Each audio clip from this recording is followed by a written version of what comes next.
మా కదంబమాల సభ్యులకి, యూట్యూబ్ వీక్షకులకి స్వాగతం అండి.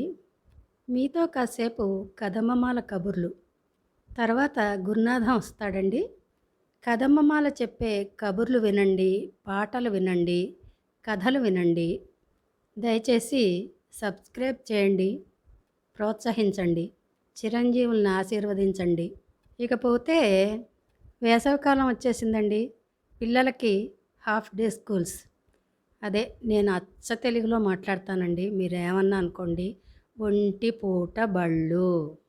మధ్యాహ్నం ఇంటికి వస్తారు కదా పిల్లలు, దయచేసి బయటికి వదలకండి. ఎలాగో బయటికి వెళ్ళరేమో, ఆటలు అవి లేవు కదా పిల్లలకి. ఇప్పుడు టీవీలు, మొబైల్సే కదా వాళ్ళ చేతుల్లో. అయితే ఇక్కడ నేను ఒకటి చెప్తానండి. మొబైల్ ఇవ్వండి వాళ్ళకి. స్కూల్ నుంచి వచ్చాక వర్క్స్ ఏమన్నా ఉంటే చేసుకోనివ్వండి, కూర్చొనివ్వండి. కాసేపు ఏమన్నా వాళ్ళతో మీరు గడపండి. తల్లులు ఇంట్లో ఉన్న వాళ్ళైతే మొబైల్ చేతికి ఇవ్వండి. ఇచ్చి చక్కగా చిన్నపిల్లల వాళ్ళకి సంబంధించిన ఛానల్స్ ఉంటాయి కదా, కథలు అవి చెప్పేవి, కార్టూన్స్ అవి కథలు వినే ఇది చేయండి, వాళ్ళతోటి ప్రయత్నం చేయండి.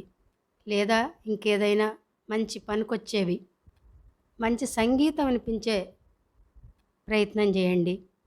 వాళ్ళకి ఇంకేవేవో అంటే మనకి పెద్దవాళ్ళకి నచ్చని ఇంట్రెస్ట్లేవో ఉంటాయి మొబైల్ చూడడంలో. మనకి నచ్చదు, వాళ్ళకి పనికిరానివి కూడాను.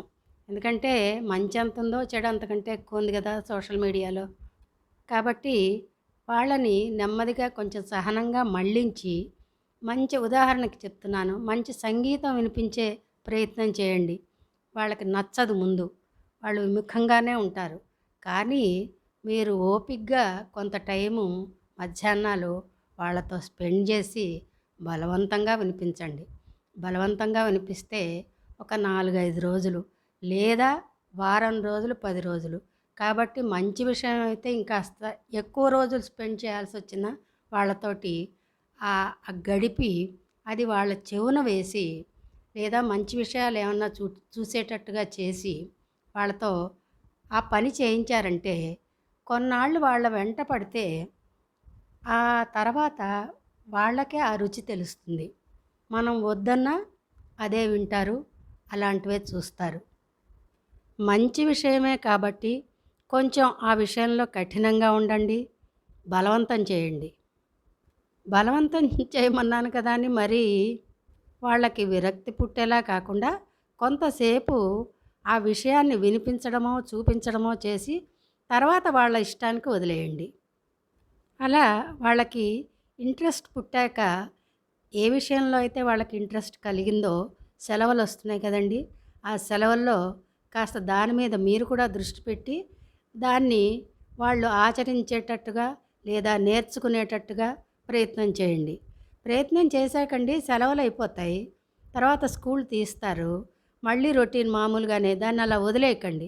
ఏదైనా మంచి విషయాలు, పెయింటింగ్, సంగీతం, డాన్స్ ఇలాంటివి ఏమన్నా అయితే సెలవుల తర్వాత కూడా ఒక కొంత టైం వెచ్చించి వాళ్ళని ఆ లైన్లో ముందుకు తీసుకెళ్ళే ప్రయత్నం చేయండి.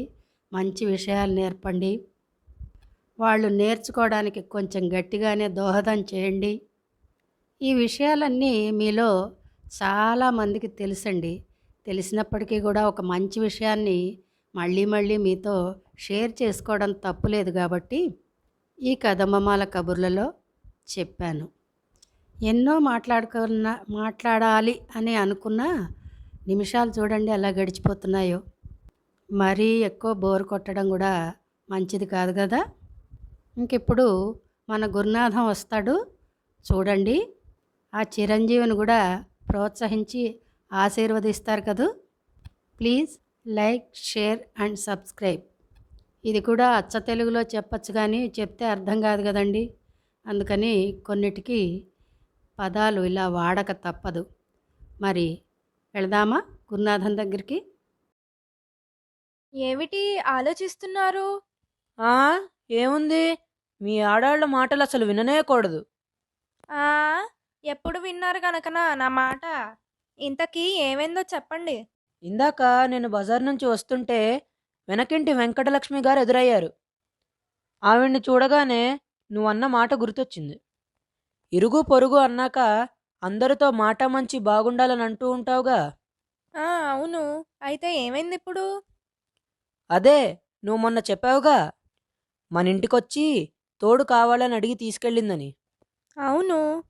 అది గుర్తొచ్చి ఇవాళ మీకు తోడు కావాలా, నేను ఇస్తాను అన్నాను. అంతే. ఆవిడ నా కేసి కొరకొరా చూసి విసవిసా నడుచుకుంటూ వెళ్ళిపోయింది. బానే ఉంది. మీరు మీ పలకరింపును. అలాగే నువ్వందరినీ పలకరించినట్టు నేను పలకరిద్దామని మొన్న వెంకటచలం గారు ఎదురైతే, వంట అయిందా అండి, ఏం కూర చేశారు అని అడిగా.